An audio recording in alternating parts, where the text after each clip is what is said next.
Hoje falaremos sobre as leis da termodinâmica, e sendo este o tópico 3 do curso de Física e Estatística. Então, até agora, nos tópicos 1 e 2, nos vídeos relacionados com os tópicos 1 e 2, buscamos apresentar de uma maneira histórica como o entendimento dos fenômenos térmicos foi sendo desenvolvido. Então, partindo da lei zero da termodinâmica associada com a noção de equilíbrio térmico, vimos a primeira lei da termodinâmica que buscava entender a natureza do calor, né? Então, a primeira lei da termodinâmica ela está associada com o entendimento do calor como sendo uma forma de energia sendo transferida do corpo mais quente para o corpo mais frio na busca do equilíbrio térmico. Então, agora a gente vai, na aula de hoje, falar um pouco sobre a construção da segunda lei da termodinâmica e que levou ao entendimento do conceito de entropia. Mas antes disso, eu faço um parênteses para dizer o que diferenciar o estudo dos efeitos térmicos no enfoque, digamos assim, no paradigma da física estatística e no entendimento da termodinâmica. Então, ambos os casos buscam entender o comportamento, ou prever o comportamento de sistemas de corpos extensos, né, que podem estar em diferentes estados, líquido, gasoso, sólido, né? Mas a gente tenta entender o comportamento desse corpo extenso como um todo. Então, eu coloco nessa representação que o que você tem, né? Você tem esses corpos extensos nos três estados mais simples, né? Que seria sólido, líquido e gasoso. E esse corpo preto, o que a gente quer é agir de alguma forma sobre esse corpo extenso e observar o comportamento, a reação dele. Então, de certa forma, esse corpo extenso é uma caixa preta, que hoje a gente entende muito melhor, muito bem, o que há dentro dessa caixa preta, mas quando se começou a buscar o entendimento disso, há séculos atrás, não se tinha muito claro o que havia dentro dessa caixa preta, né?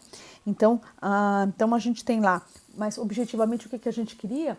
A gente sabia que a mecânica dizia, olha, se você quer olhar o comportamento desse sistema, você olha para o centro de massa dele, vê se haja alguma força externa a esse sistema.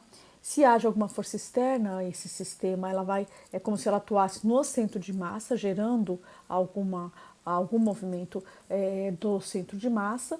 E além disso, você tem um comportamento em torno do centro de massa, né? Que você pode ter rotações e assim por diante.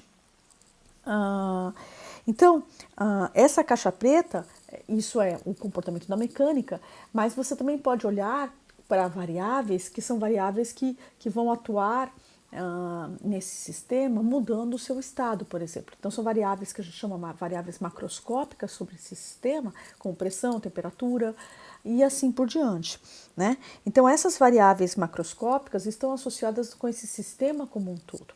E a gente fala que quando a gente olha para essas variáveis macroscópicas, no fundo a gente está olhando para a termodinâmica do sistema. Eu vou aquecer esse corpo e eu quero ver o que acontece com a temperatura ou com a pressão desse sistema que seja um gás, por exemplo, dentro de um recipiente fechado. Isso são o que a gente chama de variáveis macroscópicas. É claro que a gente pode perguntar, querer, digamos, abrir essa caixa preta e perguntar o que há lá dentro desse sistema, né? O que gera essa variável macroscópica, como sendo pressão e temperatura. Então, vale lembrar que lá o primeiro vídeo, quando eu falei sobre a natureza da matéria, que a ciência ela tinha as várias perguntas, digamos, essenciais no decorrer da evolução, da sua evolução, né? Então, quando se perguntava, né, se tentava buscar o comportamento macroscópico de pressão, temperatura associados com o calor recebido por um sistema macroscópico, também se buscava entender o que havia lá dentro, mas até um certo momento não se tinha uma maneira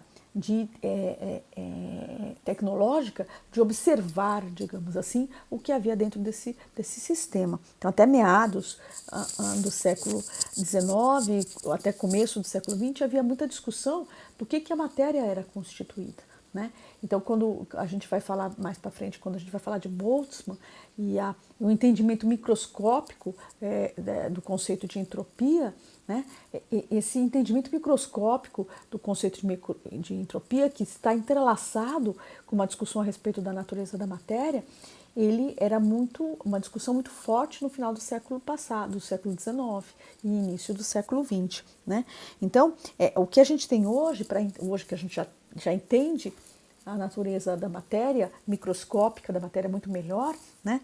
Essa caixa preta, digamos, foi aberta e a gente fala, não, mas pressão e temperatura são comportamentos médios das partículas que estão agindo dentro do corpo, que compõem o corpo. Só que quando se discutia isso há 2 séculos atrás, né, há 3 séculos atrás, não havia essa visão microscópica da matéria. Né?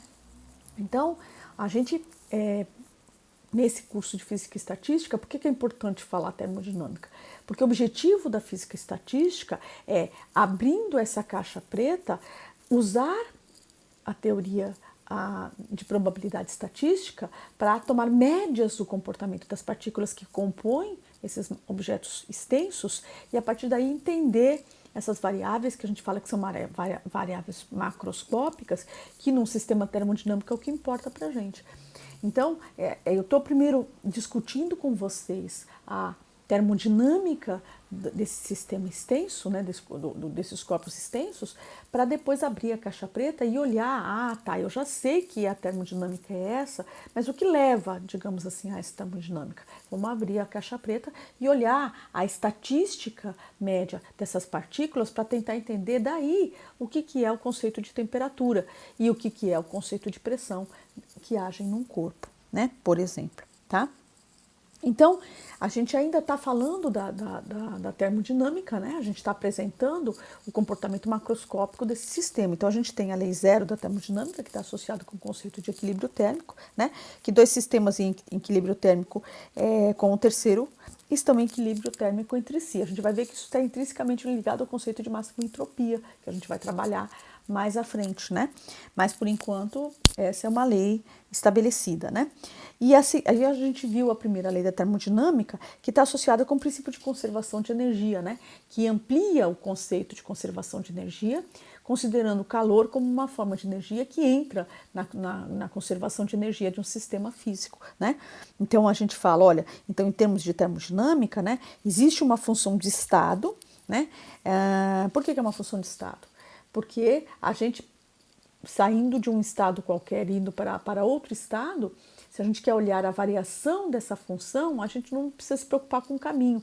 A gente só olha as variáveis das quais ela depende no estado inicial e no estado final. Então, a gente diz que essa é uma função de estado termodinâmico, do sistema termodinâmico, que as variáveis das quais ela vai depender são as variáveis termodinâmicas, variáveis macroscópicas, né, denominada energia interna, cuja variação entre o estado inicial e um estado final é igual ao trabalho fornecido ao sistema entre os 2 estados, mais o calor também fornecido ao sistema. Então, quando você injeta energia no sistema na forma de calor ou na forma de trabalho, a variação da energia interna do sistema é positiva. É isso que essa relação me diz, né?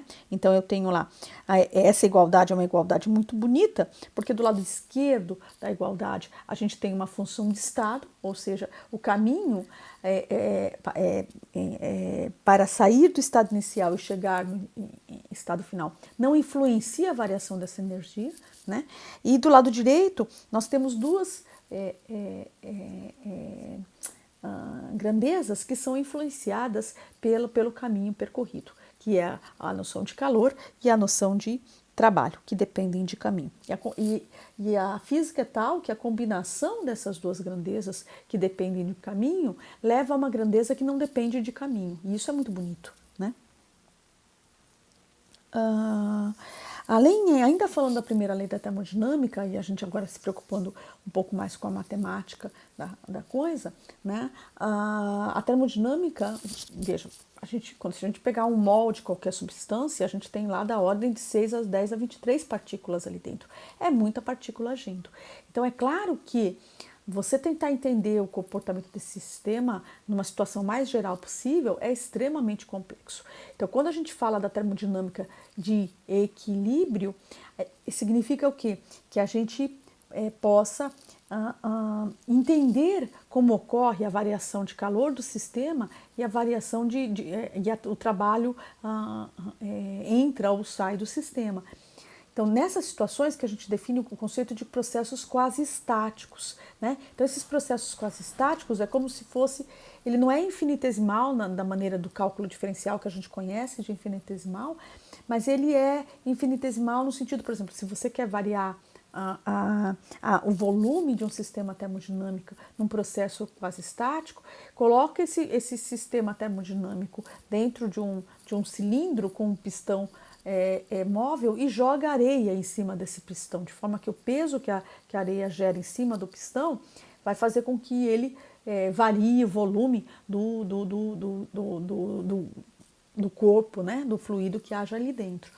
Então, da forma que você, como é que você vai gerar o dV nesse sistema? Você vai tirando um grãozinho de areia por vez, né? De forma que você controla esse dV e aí você pode escrever, você vai de uma situação de equilíbrio, de um estado de equilíbrio até outro estado de equilíbrio, conforme você varia esse dV.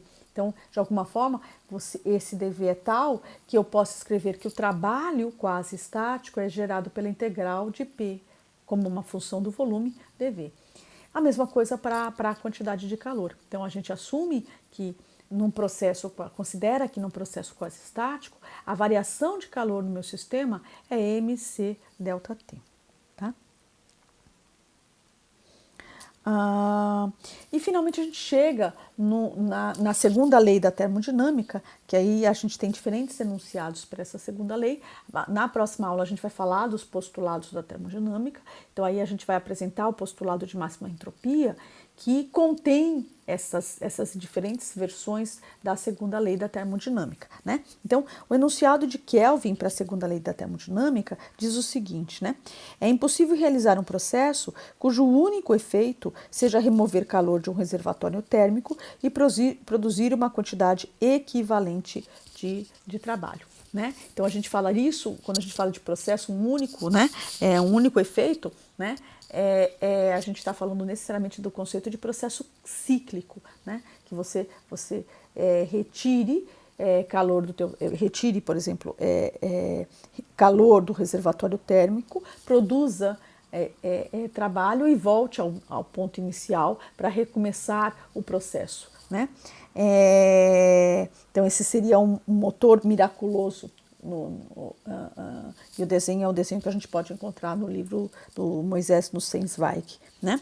Da mesma forma, o enunciado de Clausius diz o seguinte: é impossível realizar um processo cujo único efeito seja transferir calor de um corpo mais frio para um corpo mais quente.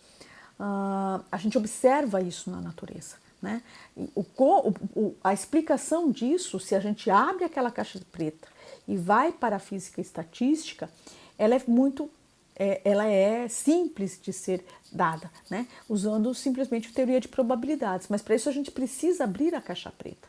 E quando essas leis surgiram, né, elas surgiram no momento que a gente não conhecia a estrutura microscópica da matéria. Então cria-se para entender, formalizar matematicamente, cria-se esse conceito de entropia, muito estranho, né? Vale salientar que o princípio de máxima entropia, quando a gente fala das leis da física,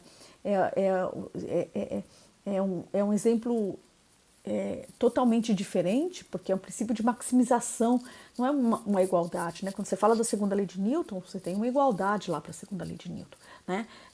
As equações de Maxwell, ou o que seja.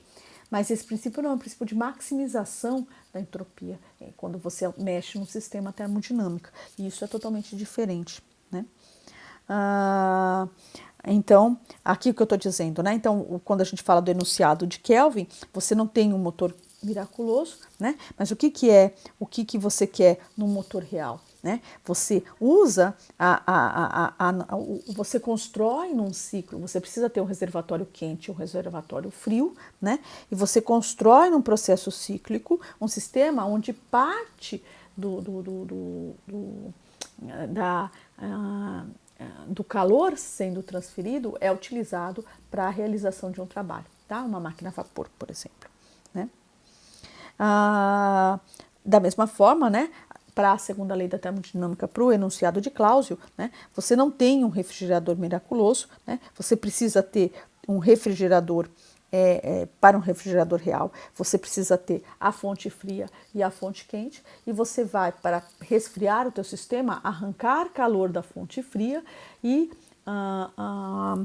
levar para a fonte quente, né?